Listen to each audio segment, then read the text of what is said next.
ॐ भूर्भुवः स्वः तत्सवितुर्वरेण्यं भर्गो देवस्य धीमहि धियो यो नः प्रचोदयात्।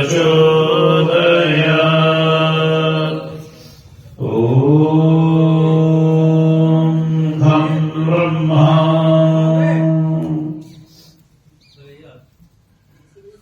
समादरणीय सज्जनों, इस यज्ञ के यजमान महोदय आयुष्मान के बड़े ही वरिष्ठ धर्मोदेशक भाई कुलदीप आर्य जी, उन्हीं के साथ विजनों से पधारे भाई कल्याण सिंह जी और इस क्षेत्र के पुरोहित पद के दायित्व को निभाते हुए अग्रसरित रहते हैं भाई स्वदेश जी, उन्हीं के सुपुत्र भाई श्रवण कुमार शास्त्री जी, अन्य सभी महानुभाव, आर्य समाज के सभी पदाधिकारी सदस्यों, देवियों और सज्जनों, ब्रह्मचारी विवेक, अभी प्रातःकाल की इस वेला में आप लोगों ने इस यज्ञ को आगे बढ़ाया। अभी भाई संजीव जी एक शब्द का प्रयोग कर रहे थे कि हमारे जीवन का उद्देश्य क्या है। थोड़ी चर्चा आपके बीच में करेंगे कि आपके जीवन का उद्देश्य क्या है। क्या खाना पीना, धन इकट्ठा करना, संपत्ति को बनाना, दूसरों से लड़ना भिड़ना, ये हमारे जीवन का उद्देश्य है। लेकिन ऐसा उद्देश्य कोई दिखाई नहीं देता कि इस प्रकार का कोई उद्देश्य हमारा हो इस संसार में आने का। पुष्पेंद्र जी, हम लोग जिस उद्देश्य के लिए इस संसार में आए हैं, तो बाद में ले लेना आप। गलत काम यहाँ बैठ गया तो बाद में खरीदारी आवाज आती रहती है उधर से। तो आइए हम अपनी चर्चा कर लेते हैं थोड़ी सी कि हमारे आने का उद्देश्य क्या है इस संसार में। वैसे तो मनुष्य ये सोचने के लिए तैयार है ही नहीं कि हमारा उद्देश्य क्या है, लेकिन फिर भी विद्वान लोगों का कर्तव्य बन जाता है कि वो आपको आपके उद्देश्य की जानकारी दे। किसी कारण से यदि आपको पता नहीं है, भूल चुके हैं, तो दायित्व बनता है विद्वानों का कि वो आपको बता दे कि आपका उद्देश्य क्या है इस जीवन में आने का। महर्षि दयानंद संध्या के मंत्रों में अंत में एक मंत्र देते हैं और उसको प्रयोग करते हुए लिखते हैं, हे ईश्वर दयानिधे भवत् कृपयानेन जपोपासना आदि कर्मण धर्मार्थ काम मोक्षाणाम सत्य सिद्धि भवेन्न। यहां हमारे जीवन का जो उद्देश्य है उसको बताने का प्रयास किया है। महर्षि कहते हैं कि संध्या आदि जितने भी मैं कर्म करता हूं उनके पीछे 4 ही कारण हैं। वो कौन कौन से कारण हैं? धर्म, अर्थ, काम और मोक्ष। यानी कि हमारे जीवन के कितने उद्देश्य हो गए? 4 उद्देश्य हो गए। धर्म, अर्थ, काम और मोक्ष। हम पहले धर्म को जान लें। बिना धर्म के जाने हम किसी भी कार्य को करने में समर्थ नहीं होंगे। मोक्ष तो बहुत दूर की चीज है। मोक्ष तो मिलना बड़ा कठिन काम है, लेकिन उससे पहले कितने काम हैं? 3, धर्म, अर्थ और काम। ये 3 हमारे उद्देश्य हैं। मोक्ष चौथे नंबर पर आता है, जिसके आज लोग कामना करते हैं कि हमें मोक्ष मिल जाए। कामना करने से मोक्ष नहीं मिलेगा, उसके लिए प्रयत्न करना पड़ेगा। कामना तो होनी चाहिए, लेकिन उसके लिए प्रयत्न की आवश्यकता है। और उसके लिए सीधे तौर पर ऋषि लिखते हैं कि यदि किसी भी कार्य को करने के लिए आप लोग अग्रसर हैं, तो पहले आपको क्या जानना पड़ेगा? धर्म को जानना पड़ेगा। धर्म का अभिप्राय क्या है? लोग आज तक धर्म को नहीं समझ पाए। दुनिया में धर्म केवल एक ही है, अन्य धर्म नहीं है। धर्म केवल एक है, और वो कौन सा है? वैदिक धर्म। प्रश्न पैदा होता है कि अन्य धर्म क्यों नहीं है? क्या सिख, मुस्लिम, ईसाई ये धर्म क्यों नहीं है? ये धर्म इसलिए नहीं है कि ये परमात्मा प्रदत्त नहीं है। ये परमात्मा ने नहीं बनाए, ये किसने बनाए? अच्छा, यदि मोहम्मद साहब दुनिया में ना आते तो क्या मुसलमान होते? नहीं होते। ईसा मसीह यदि दुनिया में ना आते तो क्या ईसाई होते? नहीं होते। दशम गुरु पातशाही जो है, अपने 10 गुरु हैं, उनमें भी आना ना होता तो क्या सिख समाज होता? नहीं होता। लेकिन याद रखना, यदि राम ना आते तब भी वैदिक धर्म होता, कृष्ण ना आते तब भी बोलो वैदिक धर्म होता। इसका मतलब है कि वैदिक धर्म किसी मनुष्य के द्वारा उत्पन्न किया गया नहीं है, बल्कि ये किसके द्वारा है? ईश्वर प्रदत्त है। ईश्वर ने ज्ञान, वैदिक ज्ञान दिया। और धर्म की स्थिति ये होती है कि जो ईश्वरीय प्रदत्त वस्तुएं हैं, जो शाश्वत हैं, जो हमेशा से हैं, हमेशा रहेगी, उन नियमों का पालन जो करता है वो धार्मिक कहलाता है। धर्म का अभिप्राय ये नहीं होता कि हम लोगों का पहनावा सबसे अलग हो, हम लोगों का रहन सहन अलग हो। हाँ, है ये भी चीजें, लेकिन विशेष महत्व नहीं रखती हैं। हमेशा ध्यान रखना कि धर्म की पहचान क्या है, धर्म क्या है। कहते हैं जो शाश्वत नियमों का पालन करता है, जो ईश्वरीय नियमों का पालन करता है, वो धार्मिक होता है। कौन कौन से शाश्वत नियम है? मोटे मोटे से बता रहा हूं आपको। शाश्वत नियम क्या है? परमात्मा क्या है? शाश्वत है। शाश्वत का मतलब क्या होता है? हमेशा रहने वाला है, इसलिए वो शाश्वत है। तो जो परमात्मा हमेशा है, तो उसके नियम भी बोलो शाश्वत है। हमारा धर्म क्या है? शाश्वत है, वो कभी नहीं मिटने वाला है।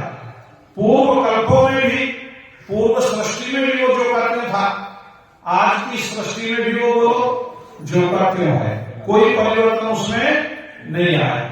अब यहाँ परिवर्तन क्यों नहीं आता? इसलिए नहीं आता कि परमात्मा खुद परिवर्तन में नहीं आता, इसलिए उसके बनाए नियमों में भी परिवर्तन नहीं होता है।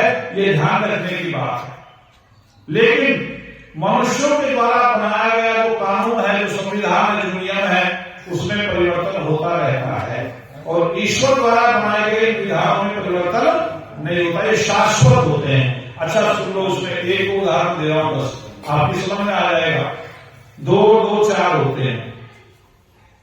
अच्छा, पहले भी 4 थे कि अभी 4 हुए? सृष्टि के प्रारंभ में भी 4 ही थे, और आज भी क्या है? 4 ही रहेंगे। और अंत तक जब तक ये सृष्टि चलेगी बोलो 4 ही रहेंगे। लेकिन इतना ही नहीं, पूर्व कल्पों में भी ये 4 ही थे, और अगले जो कल्प बनेंगे सृष्टि प्रलय के पश्चात जो सृष्टि उत्पन्न होगी, उसमें भी क्या रहेंगे बोलो? 4 ही रहेंगे। 2 2 4 ये है शाश्वत नियम। दुनिया की कोई शक्ति इसको नकार नहीं सकती कि ये शाश्वत नहीं है। सब व्यक्ति इसको मानेंगे। क्यों? क्योंकि ये परमात्मा का नियम है, परमात्मा ने बनाया है। तो इसीलिए परमात्मा के बनाए नियमों को जो व्यक्ति फॉलो करता है, जो ऊपर चलता है वो धार्मिक कहलाता है। परमात्मा ने जिन नियमों को बनाया वो धर्म कहलाते हैं। इसलिए दुनिया में धर्म बोलो एक ही है और वो वैदिक धर्म है। और जितने हैं वो मत है, पंथ है, संप्रदाय है, मजहब है। इन नामों से आप उनको ले सकते हैं। सिख क्या है? एक मत है। सिख एक मत है, नानक मत है जी, ये सिख मत है। ईसाई क्या है? एक मत है, पंथ है। और मुसलमान क्या है? मुस्लिम एक मजहब है। याद रखना, मुस्लिम मजहब है। वो उर्दू में हाँ उसका क्या नाम होगा, अरबी में ये लोग निर्णय करेंगे, लेकिन धर्म नहीं। खुद भी वो लोग स्वीकार करते हैं कि धर्म नहीं है। क्यों? क्योंकि मोहम्मद के आने से पहले वो स्थिति में नहीं था। तब से सृष्टि बनी और जब से जो नियम चले आ रहे हैं लगातार, वो क्या है? परमात्मा प्रदत्त है, वो धर्म है। तो धर्म की एक तो व्याख्या यह है कि जो शाश्वत नियम है वो धर्म कहलाते हैं। उनको मानने वाला धार्मिक होता है। एक धर्म की व्याख्या है कि परमात्मा का जो ज्ञान है, वेद, वो शाश्वत है, उसमें कोई परिवर्तन नहीं हो सकता। और उसको मानने वाले जो लोग हैं वो क्या है? धार्मिक है। क्योंकि परमात्मा के नियम को मानना धार्मिकता कहलाता है। इसलिए वेद को मानने वाले क्या होंगे? वैदिक धर्मी कहलाएंगे। क्या कहलाएंगे?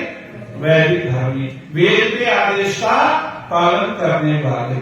लोगों ने कहा कि हमारा धर्म तो सनातन है। हमारा धर्म क्या है? सनातन है। बात ये सच्ची है, लेकिन सनातन धर्म है ये गलत है।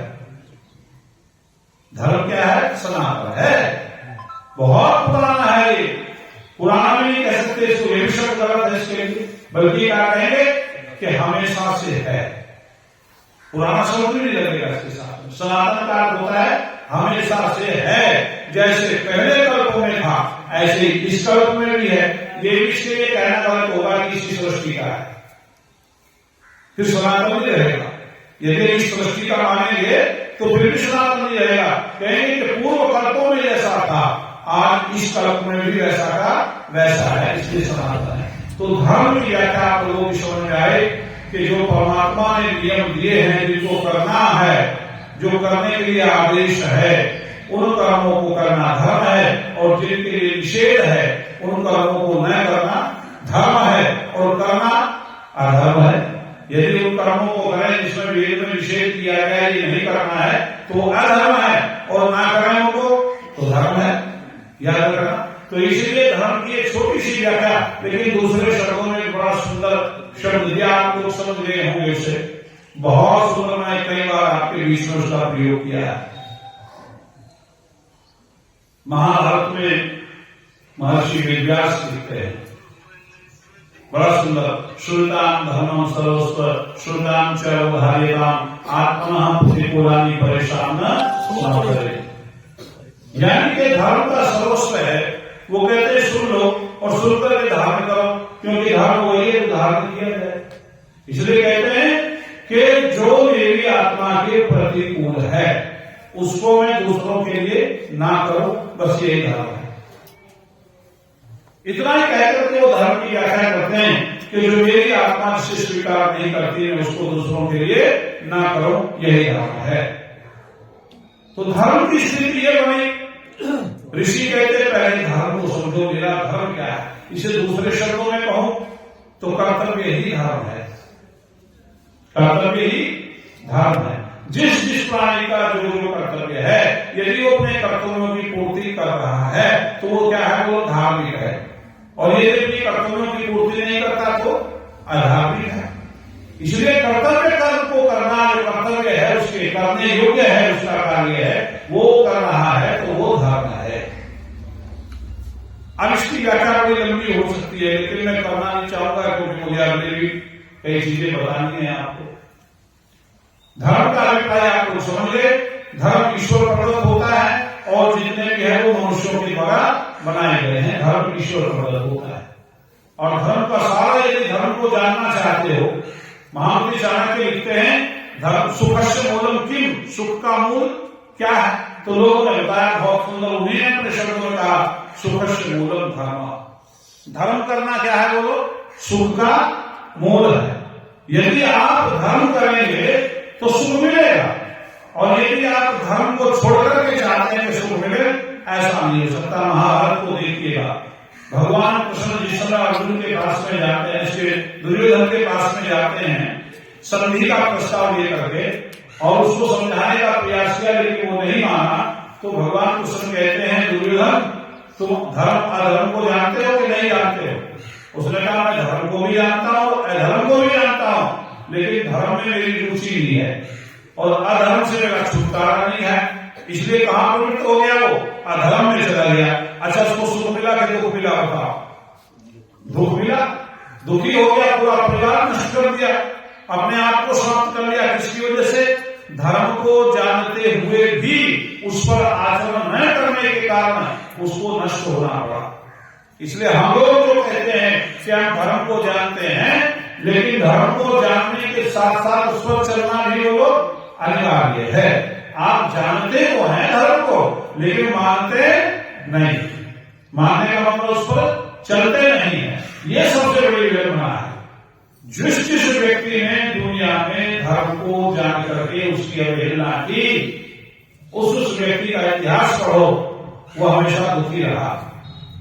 इसलिए धर्म को न मानने वाला व्यक्ति दुख उठाता है, और धर्म को मानकर जानकर उस पर मानने वाला, उस पर चलने वाला व्यक्ति सुख का अभिलाषी होता है कि सुख उसे मिल जाता है, उसकी अभिलाषा पूरी हो जाती है। तो इसलिए हमें धर्म को जानना चाहिए कि हमारे कर्तव्य कर्म क्या है, हमें क्या करना है, क्या नहीं करना है। और ये कहा मिलेगा? वेदो वकीलो धर्म मूलम। धर्म का सबसे बड़ा यदि कोई ग्रंथ है दुनिया में तो वो क्या है? बोलो, वेद। दुनिया दुखी है, दूसरों पर हमला करके सुख चाहते हो, ये तो ऐसा बहुत सी बात है भाई। क्या आप दूसरों को विजय प्राप्त करके, दूसरों के ऊपर, दूसरों को हरा करके आप चाहते हैं मुझे सुख मिले? ये तो असंभव है। कारण है इसमें कि यदि आप दूसरों को हराओगे और मान भी जाए तो आपसे हार जाएंगे, लेकिन वो हारे हुए आपको सुख की नींद सोने नहीं देंगे, वो भी तो प्रयत्न करेंगे वापसी में। तो इसलिए आवश्यक है, बदला लेना सबके मन में आता है, इसलिए दूसरों को सुख दोगे तो सुख मिलेगा, ये परिभाषा है। धर्म को हम जहां तक देखें, लंबी जोड़ी कहानियां इसमें घड़ी जाती हैं, धर्म की व्यवस्थाएं दी जाती हैं कि हम किस प्रकार से धर्म को देखें। एक व्यक्ति ने पूछा कि धर्म को जानने के लिए क्या वेदों का पढ़ना आवश्यक है? हाँ, यदि आप धर्म को जानना ही चाहते हैं तो वेदों को तो पढ़ना पड़ेगा। बिना वेदों को जाने धर्म को जानना संभव नहीं।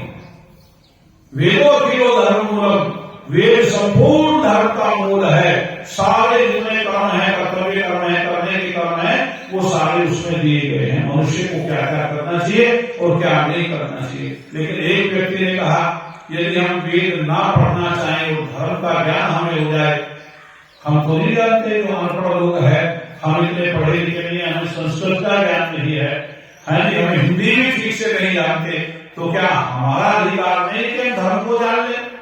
हाँ, अधिकार सबका है धर्म को जानना। तो वहां क्या कहते हैं कि यदि मैं वेद को न पढ़ पाऊं तो क्या मैं धर्म से नीचे रह जाऊंगा, धर्म नहीं जान पाऊंगा? तो वहां ऋषि कहता है नहीं, ऐसा नहीं है। वेद को जो व्यक्ति पढ़ नहीं पाता है वो सुन तो सकता है, क्यों नहीं? वो क्या कर सकता है? सुन सकता है। इसलिए महर्षि ज्ञान को लिखना पड़ा कि वेद का पढ़ना पढ़ाना जहां परम धर्म है, वहां सुनना और सुनाना भी परम धर्म है। इसलिए आप सुन करके उस पर आचरण करें, सुन करके विचार करके आचरण करें। लेकिन एक छोटी सी कहानी आपके बीच में रखना चाह रहा, सुंदर सी है, आपकी समझ में जल्दी आ जाएगी। उस व्यक्ति ने कहा देखो जी, मेरे पास इतना भी समय नहीं कि मैं सुन लूं बैठ करके, मैं इतना बिजी हूं कि पूछो। उसने कहा अच्छा, ज्यादा बिजी रहते हो? कि हाँ। कि वेद नहीं पढ़ सकते कि नहीं? कि वेद सुन भी नहीं सकते कि नहीं? सुन भी नहीं सकता। मुझे कोई ऐसी चीज बताओ जिससे मैं मुखातिब होकर के, जिसके पास बैठ करके थोड़ी देर लगे, ज्यादा समय ना लगे और मैं धर्म को जान लूं। तो ऋषि कहते हैं कि यदि तुम्हें धर्म को जानना ही है और वेद तुम पढ़ नहीं सकते, सुनने का भी तुम्हारे पास टाइम भी है, तो एक बात कर लो कि क्या स्मृतियां होती हैं उनको पढ़ लो। उसने कहा पढ़ने पढ़ाने वाली बात बिल्कुल बंद कर दो ना, मैं पढ़ ही नहीं सकता, मैं तो पढ़ ही नहीं सकता, इसे बंद रखो आप पुस्तक को। उसने कहा ये एक छोटी चीज हो बता रहा हूं, वो पढ़ लो। जो लोग स्मृतियां नहीं पढ़ सकते थे क्या कि अपने महापुरुषों का जीवन परिचय पढ़ो। उसने कहा फिर वही बात पढ़ने वाली समस्या है। यदि पढ़ने की स्थिति में होता तो क्या करता वो लोग, वेद ही ना पढ़ लेता। पढ़ने वाली तो स्थिति में हुई नहीं मैं, तो वहां विद्वान व्यक्ति कहता है तुम वेद नहीं पढ़ सकते, स्मृतियां नहीं पढ़ सकते, अपने महापुरुषों का जीवन परिचय नहीं पढ़ सकते। अंत में एक बात कहता है वो हम सबके लिए लागू हो जाती है, जो व्यक्ति पढ़ भी नहीं सकता, सुनकर के आचरण नहीं कर सकता, एक काम कर ले। ऋषि कहते हैं सबसे छोटा और अंतिम बात आपके बीच में रख रहा, वो क्या है कि अपनी आवाज को सुनो। अंदर से जो आवाज आती है, अंदर से जो प्रेरणा पैदा होती है, उसको सुन लेना। उसने बात समझा नहीं कि सुनो, जब किसी कार्य को करने के लिए तुम चलते हो तो तुम्हारे अंदर से कुछ चीजें उठती हैं, कुछ प्रश्न पैदा होते हैं। यदि गलत काम करने के लिए चलते हो तो भय, लज्जा और शंका पैदा होती है कि हाँ होती है, भय भी लगता है, लज्जा भी, शर्म भी महसूस होती है और शंका भी मन में आती है, कोई देख लेगा तो क्या कहेगा, पकड़ा गया तो मेरा क्या हाल होगा, लोग कैसे करेंगे, क्यों जी। तो ये तीन चीजें उठती है। उसने कहा इनको सुन लो, अपने अंदर से जो आवाज उठ रही है उसको सुन लो तो तुम्हें धर्म अधर्म का ज्ञान हो जाएगा। उसने कहा पुनः एक बार फिर बताओ कि सुनो, व्यक्ति जब गलत काम के लिए चलता है तो भय, लज्जा, शंका पैदा होती है, और जब अच्छा काम करने के लिए चलता है तो निर्भयता पैदा होती है, आनंद मिलता है, उत्साह मिलता है, एक हर्ष पैदा होता है, मन में काम करने की इच्छा जागृत होती है। इसलिए दोनों में थोड़ा सा अंतर करके देखो। जब किसी काम को करने चलो और उसमें भय लगे तो समझ लो ये अधर्म है। किसी काम को करने चलो उसमें तुम्हें लज्जा आए, शर्म महसूस हो तो वो क्या है, वो अधर्म है। कोई काम करने चलो उसमें तुम्हारे मन में प्रश्न पैदा होंगे कि लोग देखेंगे तो क्या कहेंगे, तेरा समाज में क्या होगा, जब ये प्रश्न पैदा होने लगे तो समझ लो वो अधर्म है। उसने कहा ये बात तो समझ में आ गई। उसने कहा कि धर्म करने की स्थिति कि जब किसी काम को करने चलो और उसमें निडरता हो, किसी प्रकार का भय ना हो तो समझ लो ये धर्म है। तुम्हारे अंदर आनंद जोश ले तो समझ लो ये धर्म है, और तुम्हारे लिए उत्साह पैदा हो तो समझ लो ये धर्म है। तो इसमें किसी भी धर्म ग्रंथ को पढ़ने की आवश्यकता नहीं, ज्यादा मोटे पोथे पढ़ने की आवश्यकता नहीं है, लेकिन हमने अपनी आवाज को दबाने की कोशिश की है, कभी सुनने की कोशिश नहीं की। और याद रखना, चाहे वो व्यक्ति पढ़ा लिखा है, चाहे वो व्यक्ति अनपढ़ है, जिसने एक अक्षर भी नहीं पढ़ा, ये दोनों घटनाएं उसके साथ अवश्य घटती हैं। अच्छे काम के लिए चलता है तो किसी का भय नहीं होता उसको, क्यों जी, और कहीं उसके मन में आनंद भी पैदा होता है, उत्साह भी पैदा होता है, और बुरा काम करने के लिए भय, लज्जा और शंकाएं पैदा होती है, चाहे वो पढ़ा लिखा हो चाहे वो अनपढ़ हो। इसलिए आप लोग यदि धर्म को ठीक से जानना चाहते हैं तो अपने अंदर जो आवाज उठती है, अपने अंदर से जो वाणी पैदा होती है, अपने अंदर से जो एक प्रकार की स्थिति बनती है, उसको जरा देख लिया करो, विचार कर लिया करो। लेकिन ना, हमने कभी उस पर विचार नहीं किया, उसको दबाया और काम करने में लग गए। ये धर्म को जानने की स्थिति है, अधर्म को जानने की स्थिति है। दूसरी बात बड़ा सुंदर किसी ने कहा, लोग बहुत उदाहरण देते हैं।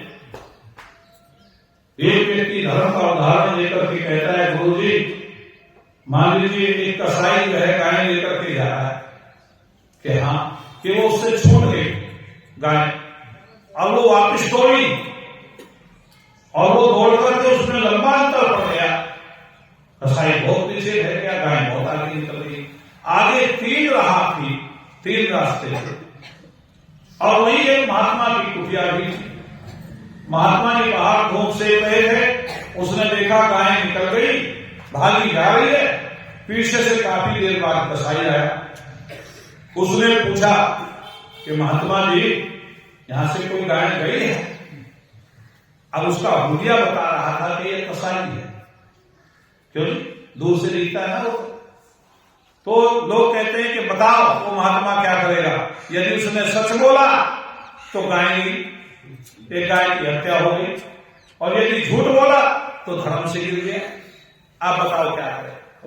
ऐसी परिस्थिति में वही बातें ध्यान रखना जो मैंने कही है। यदि मैं ये बता देता हूं कि गाय किस रास्ते से गई है, तो मेरे अंदर क्या पैदा होंगे? कुछ प्रश्न पैदा होंगे। अरे उस गाय की हत्या होगी, अरे वो पाप तुझे जरूर लगेगा, मैंने उसे रास्ता बताया है। लेकिन याद रखना, यदि मैं उसे मना कर देता हूं तो मेरे मन के अंदर एक प्रसन्नता पैदा होगी, मैंने एक जीव के प्राण बचा दिए, उत्साह पैदा होगा, आनंद पैदा होगा। इसलिए वो धर्म है। उस समय झूठ बोलना ही क्या है? बोलो, धर्म है। क्यों? क्योंकि उससे मेरे नहीं, दूसरे प्राणी के प्राण बच रहे हैं, इसलिए उसको झूठ को भी क्या कहेंगे? धर्म ही कहेंगे। याद रखना, ये बड़ी विडंबना हुई एक तरह। मंडी एक शहर पड़ता है, हिमाचल का जिला है। वहां मेरा कार्यक्रम था और प्रवचन में मैंने एक शब्द कह दी। मैंने कहा कहीं कहीं सच बोलना क्या हो जाता है? पाप, अधर्म हो जाता है, और कहीं कहीं झूठ बोलना भी क्या हो जाता है? धर्म हो जाता है। इसको पढ़ना चाहते हो तो महाभारत को पढ़ दो। सारा महाभारत एक ऐसे व्यक्ति ने रचा जिसने इस नीति का पूर्ण रूप से प्रयोग किया। वो थे भगवान कृष्ण, और महर्षि दयानंद ने उस व्यक्ति को आप पुरुष लिखा। क्या लिखा? आप पुरुष, यानी कि जिसकी कथनी और करनी धर्म के विरुद्ध नहीं थी, धर्म के विरुद्ध नहीं थी, उसकी कथनी और करनी धर्म पर आधारित थी। और उस व्यक्ति ने जो किया वही कहा, और जो कहा वही किया। ऐसे व्यक्ति जिसके शब्द भी आचरण के योग्य होते हैं, ऐसा व्यक्ति जिसका आचरण भी आचरण के योग्य होता है, उसको आप पुरुष कहते हैं। जिसे जन्म से लेकर के मृत्यु पर्यंत कोई बुरा काम नहीं किया। ऋषि लिखते हैं कि आप तो पुरुष है कृष्ण, लेकिन जब कृष्ण को पढ़ते हैं तो झूठ बोलते हुए भी पाते हैं कृष्ण को, धोखा देते हुए भी पाते हैं कृष्ण को। कहा? पूरा महाभारत पढ़िएगा, उस महाभारत में ऐसी कई प्रसंग आते हैं जहां कृष्ण ने झूठ का प्रयोग किया। द्रोणाचार्य को मरवाने के लिए किसका प्रयोग किया? झूठ का प्रयोग। अश्वत्थामा मर थोड़ा ही गया था, लेकिन जबरदस्ती कहलवाया। पहले तो अर्जुन से ही कहा, अर्जुन द्रोणाचार्य सेनापति बन गए, और याद रखना जिस तरीके से वो लड़ रहे हैं ना, यदि इस तरीके से लड़ते रहे तो ना हम बचेंगे और ना तुम बचोगे। कृष्ण को इतना भय था द्रोणाचार्य का कि कृष्ण स्वयं कहते हैं कि न वंश बचेगा और न तुम बचोगे, कोई नहीं बचेगा। इतनी तरीके से युद्ध कर रहे द्रोणाचार्य। फिर अर्जुन पूछते फिर क्या करें? तो एक ही उपाय है कि क्या कि उसने प्रतिज्ञा कर रखी है, जो मेरे बेटे की मृत्यु का समाचार मुझे दे देगा मैं उसी समय हत्या कर दूंगा, युद्ध नहीं करूंगा। उसने कहा फिर क्या करें? कि चल अश्वत्थामा का पता नहीं कहां है, चलो कहो उससे कि गुरु जी अश्वत्थामा मर गया। अब द्रोणाचार्य के पास में कौन लेके गया झूठ बोलने के लिए? बताओ। कृष्ण ले गया। तो कृष्ण लेकर के गया इसको अर्जुन को। अर्जुन ने कहा गुरु जी अश्वत्थामा मर गया। गुरु जी कहेंगे तेरी बात तो मुझे यकीन नहीं, मुझे पता तेरे साथ कौन है, ये जो बैठा है ना तेरे रथ पे, मुझे पता है ये कौन है, कैसा खिलाड़ी है ये नीति का। मुझे विश्वास नहीं है कि अश्वत्थामा मर गया। यदि युधिष्ठिर कह दे तो मैं मान लूं, क्योंकि युधिष्ठिर उस समय क्या था? सत्यवादी माना जाता था। अब दोनों कहां गए? दोनों दौड़े, रथ को आगे बढ़ाया, युधिष्ठिर के पास लेके गए। भीम भी साथ में था। अब युधिष्ठिर से किसने कहा ये कि चल झूठ बोल, जबरदस्ती की इसके साथ में युधिष्ठिर के। उसने कहा कि अश्वत्थामा मर गया। उसने कहा मैं तो नहीं कहता, मैं नहीं कहूंगा। तो भीम समझ गए झूठ बोलेगा। भीम थोड़ा दौड़ लगा के गए, फिर वापिस आए और उसने कहा युधिष्ठिर मैंने तेरा काम आसान कर दिया, कह दे अश्वत्थामा मर गया। उसने कहा कैसे कह दूं अश्वत्थामा मर गया? कि हमारी सेना का एक हाथी था, उसका नाम था अश्वत्थामा, मैंने उसे मार दिया और तू कह दे अश्वत्थामा मर गया। तो अब कृष्ण कहते हैं कह दे। उसने कहा ना पता मुझे हासिल हो गया कि तू यूं कह दे कि अश्वत्थामा मर गया, ये तो कह सकता है। चल अच्छा, कौन जबरदस्ती कर रहा था बता? कृष्ण जैसा व्यक्ति जो धर्मात्मा था, जिसको अवतार माना गया इस सृष्टि में, वो व्यक्ति जबरदस्ती कर रहा है क्या? झूठ बोलने के लिए कह रहा है। किससे? एक सत्य बोलने वाले व्यक्ति से झूठ बोलने के लिए कह रहा है। और किसके साथ में धोखा कर रहा है? द्रोणाचार्य के साथ धोखा करने को है। अब वहां से उसने कहा अच्छा जो कहना चाहेगा कह दे, चल यही कह जा, हाथी मर गया, यही कह। वो चला गया और उसने कहा अश्वत्थामा हाथो हंती कुंजरो वा नरो वा। अगले शब्द तो आप लोगों को पता ही, सुनने के लिए कृष्ण ने उसकी तो नीति गजब की थी। अश्वत्थामा हाथो हंती, इतना ही कहा था कि शंख बज गया, द्रोणाचार्य ने हथियार डाल दिए और कृष्ण दुम्मन ने आगे बढ़कर के उसका सर काट दिया। अच्छा, झूठ बोल के हुआ, धोखा देकर के बहुत बड़ा योद्धा समाप्त कर दिया। तो हमने पूछा महर्षि दयानंद से कि दयानंद आप तो कहते हो आप पुरुष है, इतना बड़ा धोखेबाज, इतना बड़ा झूठ बोलने वाला व्यक्ति, आप कैसे कह रहे हो कि आप तो पुरुष है? महर्षि दयानंद जैसा ऋषि होना मुश्किल है। ऋषि लिखता है कि मैंने एक नियम बनाया, आगे समाज का उसे पढ़ो। सबसे प्रीतिपूर्वक धर्मानुसार यथा योग्य वर्तना चाहिए। ये शब्द केवल दयानंद की ही देन है, यथा योग्य, अन्यथा आज तक किसी ऋषि ने ये शब्द नहीं दिया। कोई भी धर्म से आगे नहीं बढ़ा, क्योंकि धर्म के बाद सबको डर लगा कि धर्म से आगे बढ़ोगे तो डर है, भय है, पाप लगेगा, इसलिए धर्म तक सारे ऋषि सीमित रहे। लेकिन महर्षि दयानंद धर्म से एक कदम आगे बढ़ करके कहते हैं यथा योग्य व्यवहार करो, यानी कि पहले उसे प्यार से समझाओ, फिर उसे धर्म से समझाओ, धर्म क्या कहता है, कानून क्या कहता है, संविधान क्या कहता है। और यदि दोनों से ना माने तो फिर कहता है यथा योग्य। यदि वो झूठ बोलने पर आमादा है तो झूठ बोल करके हराओ, धोखे देने पर आमादा है तो धोखा देकर के उसको मारो, अर्थात शत्रु को किसी भी प्रकार से नष्ट कर दो। अच्छा ये बताओ, दुर्योधन की सेना में रहते हुए द्रोणाचार्य ने क्या झूठ नहीं बोला? क्या उसको पता नहीं था कि दुर्योधन अधर्म कर रहा है? हाँ पता था, अधर्म का साथ दिया, इसलिए कृष्ण ने अपनी नीति चलाई और कहा इसके साथ तो अधर्म से ही पेश आना पड़ेगा, ऐसे मानेगा नहीं। इसलिए याद रखना, अपने लिए झूठ मत बोलो। हाँ यदि धर्म की रक्षा होती है, हाँ यदि संस्कृति की रक्षा होती है, अन्य किसी प्राणी के प्राणों की रक्षा होती है, तो उसे झूठ बोलने में आपके लिए कोई आपत्ति नहीं है। अपने लिए झूठ बोलना पाप है, धर्म की रक्षा के लिए झूठ बोलना पाप नहीं है। इसी को तो कृष्ण से सीखो। तो वहां धर्म है। मैं कहता हूं कभी कभी धर्म अधर्म हो जाता है और कभी धर्म भी अधर्म भी धर्म हो जाता है और धर्म अधर्म हो जाता है, पाप सत्य हो जाता है, सत्य पाप हो जाता है। इसलिए याद रखना कि जहां जो परिस्थितियां बनती है वहां उसी प्रकार से काम करना। मैं एक बात कहा करता हूं, इतिहास के पन्नों को देखें, इतिहास के पन्नों पर यदि कृष्ण की नीति को समझ लिया गया होता तो आज हमें एक दिन देखना ना पड़ता जो देख रहे हैं। कृष्ण की नीति काम नहीं आई, वहां लोगों ने ध्यान नहीं दिया उसको। क्यों? क्योंकि उन्होंने तो एक ही चीज याद थी कि हमें लड़ना है और धर्म के साथ लड़ना है। दूसरे लोग आए हमलावर, गाय आगे कर दिए, अपने सामने गायों के झुंड इकट्ठे कर लिए और पीछे से तीर चलाए, पीछे से तोपों से गोले दागे और आपके जितने राजा थे वो हथियार रख करके बैठ गए। क्यों? क्योंकि आगे गौवें खड़ी थी कि ये गौवें मर जाएंगी, हमें पाप लगेगा। एक भी गौ नहीं मारी, चुपचाप खड़े रहे, तीर बरसते रहे, सेना मरती रही, लेकिन राजा कुछ नहीं कर सका। क्यों? क्योंकि उसे एक डर था कि गौवें मरेगी तो अधर्म होगा। और यदि उस समय वो हजारों गौओं को मार देता तो आज ये करोड़ों गौवें ना करती। याद रखना, आज ये करोड़ों गौवें ना करती है, उस समय नीति से काम दिया होता तो। लेकिन ना, हम तो धर्म से आगे जाना नहीं चाहते, हमें धर्म का पता ही नहीं क्या चीज होती है। इसलिए धर्म को समझ लो। पहली याद रखना, हमारा उद्देश्य धर्म को समझना है।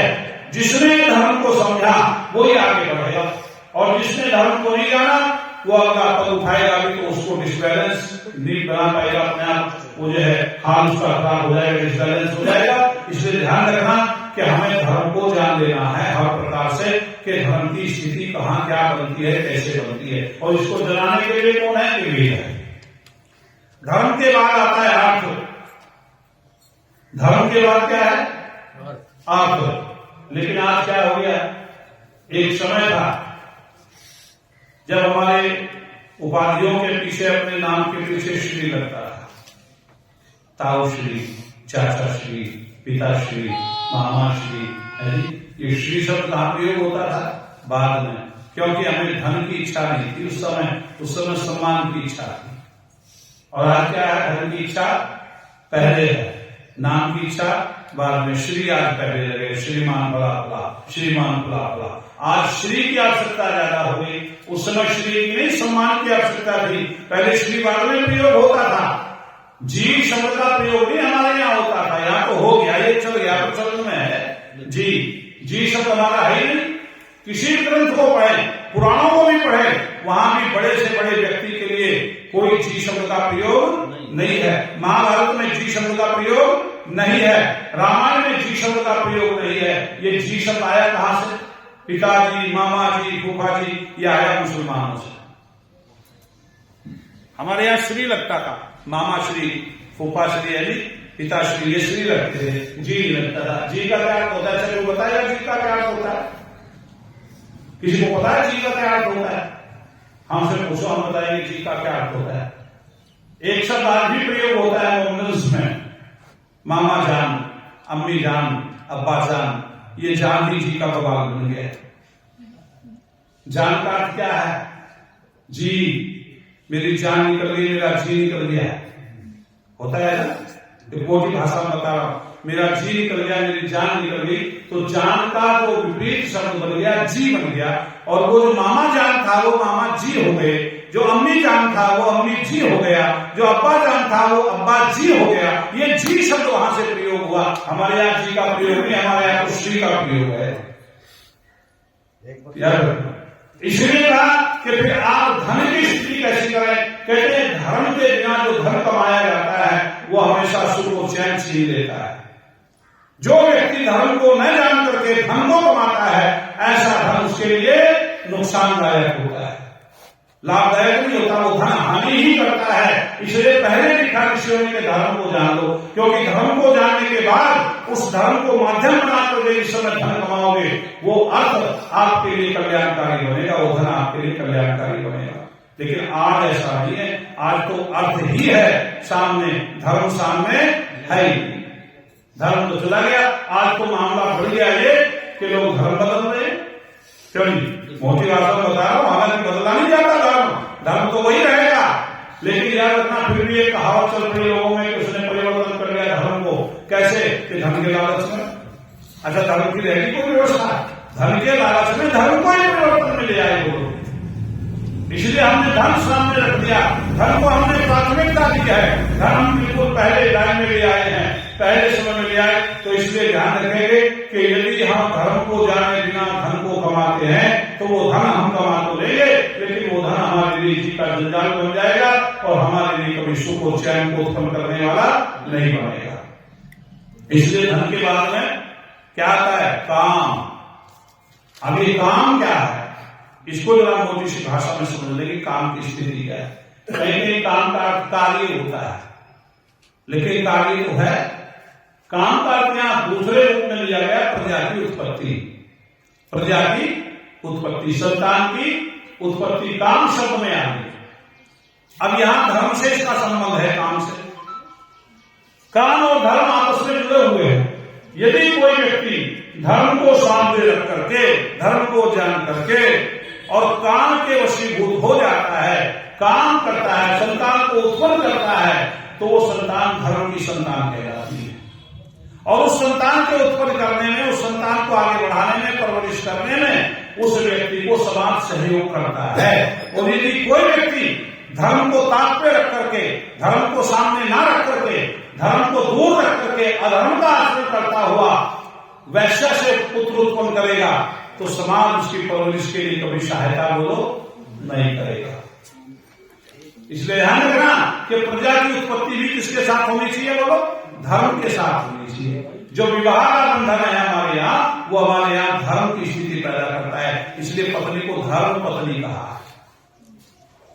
काम की उत्पत्ति यानी कि धर्म पत्नी यानी कि संतान की उत्पत्ति धर्म के आधार पर ही होनी चाहिए। उसी संतान को आपकी जो संपत्ति है उसमें भागीदारी मिलती है जो आपकी धर्म पत्नी से पैदा होता है, और जो वैश्याओं से पैदा किए जाते थे उनको आपकी संपत्ति में किसी प्रकार की हिस्सेदारी का कोई नहीं मिलता था हिस्सा उसमें। इसलिए काम भी हमारा धर्म के आधार पर हो, संतान की उत्पत्ति भी धर्म के आधार पर हो। अच्छा, जब तीन चीज आप धर्म को ले लें, पहले धर्म को आपने जान लिया, फिर धर्म के आधार पर अर्थ कमाया, अर्थ के आधार पर काम, धर्म के आधार पर आपने काम को संतान को जन्म दिया। अच्छा, मोक्ष की प्राप्ति में फिर कमी रह गई क्या? फिर तो रास्ता साफ है आपके लिए, फिर तो कोई दिक्कत नहीं है, क्योंकि तुमने पहली जो चीज थी, मूल जो चीज थी, धर्म, उसको जान लिया, और धर्म को जानने के बाद आप आगे बढ़े, बस ये सबसे बड़ी चीज है। इसलिए मूल में धर्म रखा ऋषियों ने, तो हमारा उद्देश्य क्या मिल गया? भाई संजीव जी कह रहे थे, मैंने छोटा सा उसी पर व्याख्यान दिया कि हमारा उद्देश्य इस दुनिया में आने का 4 ही है। पहले धर्म को जानना, अर्थ भी कमाना, बिना अर्थ के धर्म भी नहीं हो सकता। याद रखना, धनात् धर्म तथा सुखम, धन से धर्म करोगे और उससे क्या मिलेगा? सुख मिलेगा। यदि आप धन जो है आपके पास नहीं है तो धर्म भी नहीं कर सकते, और धर्म भी वही, धन भी वही अच्छा जो धर्म से कमाया जाए, वही धर्म में लगाओ। यदि आप ये सोचते हो, देखो चाहे वो कैसे भी रहे हो, एक जगह मैंने देखा, बाबा बंसी वाले की बात बता रहा हूं आपको, हमारे यहाँ यमुना पर उन्होंने कार्यक्रम किया था 100 कुंड से, मैया आश्रम से आगे यमुना के कुंड के पास। वो व्यक्ति चाहे अनपढ़ था चाहे कुछ भी था, लेकिन त्यागी पुरुष था। मेरे सामने की घटना, एक बनिए हैं बेचारे, उनका 4 लोग अटक आया वहां पूरा भर करके, और वो जो सेवक थे उन्होंने जाकर कहा, मैं ऐसे बैठा था सोफे पे, स्वामी जी ऐसे बैठे थे, 2-4 लोग व्यक्ति बैठे थे, वहां कुटिया सी बनी हुई थी। तो उन्होंने कहा, गुरु जी फला व्यक्ति जो फला सेठ 4 लोग अटक लेके आए हैं, पता उस व्यक्ति का क्या मंतव्य था? उसने कहा वापिस कर दो। क्यों वापिस कर दो? ये धर्म का आनंद नहीं है। बहुत सुंदर, ये धर्म का आनंद नहीं है। मैं सोचता रह गया, मैंने कहा ये धर्म का आनंद कैसे भी है? तो शेर जी बड़ी श्रद्धा से लाए, वो कहते हैं इसने मुर्गी फार्म खोल रखे हैं कहीं, अब ये धर्म का रहेगा क्या? बताओ, सोच अच्छी थी उस व्यक्ति की। याद रखना, यही बात है कि धन भी किससे कमाए? धर्म से, और वो जो धन आपने धर्म से कमाया वही धर्म करने में सहायक बनेगा आपके। यदि आप अधर्म से धन कमाएंगे तो वो धर्म नहीं दे सकता और वो सुख नहीं मिल सकता आपको। इसलिए याद रखना कि हम पूरा उद्देश्य अपना जान लें। हमारा पूरा उद्देश्य संसार में आने का धर्म, अर्थ, काम और मोक्ष की प्राप्ति है। सीधे रूप से मोक्ष चौथे नंबर पर है, उससे पहले 3 चीजों से हमें गुजरना पड़ेगा, धर्म से, धन से और काम से, जब कहीं जाकर के मोक्ष की प्राप्ति सहायक होगी। और जो लोग इनको छोड़कर के आगे बढ़ना चाहते हैं, मोक्ष की प्राप्ति नहीं हो सकती। इसलिए आइए, मैं ज्यादा नहीं कहता, आप लोगों ने सुना, धर्म का आचरण करके हमें सुख मिलेगा। धर्म का आचरण आप लोग करें, चाहे उसमें थोड़ा कष्ट हो, कष्ट तो आता है प्रत्येक चीज में, बिना कष्ट के कोई चीज मिलती भी नहीं है। भले ही कष्ट हो जाए, कष्ट हमारे ऋषियों ने भी झेले, हमारे महात्माओं ने, महात्मा तो तभी बनी जब कष्ट झेले। अच्छा, सोने का भाव कब बढ़ता है? जब वो अग्नि भगवती की चोट को सहन कर लेता है, तभी उसका भाव बढ़ेगा। और यदि वो ना करे इन चीजों को सहन, तो टूटता रहे वो, तो वो कभी भी अच्छे मूल्यों में नहीं बिक सकता। इसलिए व्यक्ति का मूल्य बढ़ता है, कष्टों को सहन करके आगे बढ़ेगा तो उसका मूल्य बढ़ेगा, उसका सम्मान बढ़ेगा। आप लोगों ने सुना, इसके लिए धन्यवाद। ओम शांति।